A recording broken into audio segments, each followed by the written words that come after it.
Good night again. This is cool. This one I'm gonna do is called The Bluest Eye, and it's actually inspired by my favorite book, by my favorite author, Toni Morrison, who wrote The Bluest Eye. So hope you enjoy The Bluest Eye. So maybe if I had those blue eyes, I'd be able to make this poem cry. But instead I sigh and hope that in time the world will be able to identify my wide hips, my full lips, my brown skin, and associate it with more than just hip-hop and struggling.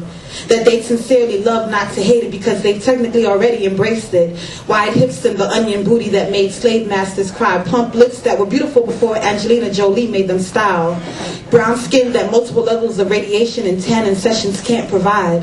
The authenticity of our Darwinic beauty and the counterfeit Beverly Hills imitation of that same beauty is a laughable juxtapose. So just suppose we catch on to the irony of how they've put us on to calling each other pickaninny, tar baby, high yellow heifers, divided into jigaboos and wannabes, gotten into this internalized racism mentality. Spike Lee school days, and in these school days they fill the minds of children with stories of sailing on boats, picking cotton and singing slave songs. They tell them about Dr. King and Malcolm X and how they died for a great cause.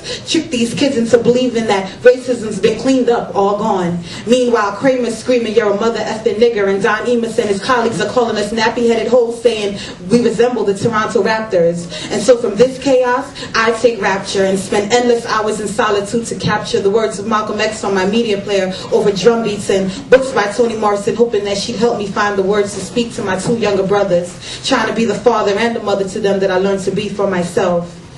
And I'm not gonna lie, it's hard to get the words out even when you're in your element, so instead they follow my lead, jamming to Tupac and Public Enemy. I keep telling them that to get through tomorrow, you gotta be acquainted with your history.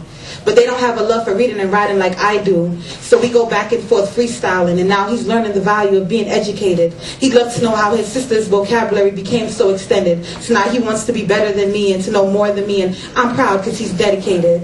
Because I looked up to sisters who hated me because my mother, out of 5 children, only wanted to keep me. But in the end, we made it through some animosity and poverty. Now they've got degrees and monies, and I finally got what I've always prayed for, an immediate family. And I'm glad God taught me how to love and be patient in all things. And so that's why I'm waiting for the day when we love the divinity of our naps and the strength in our skin. And see, I'd wait for the world to finally give us our credit and to break their paradigms. But maybe that'll take as much time as me waiting for those blue eyes. Thank you.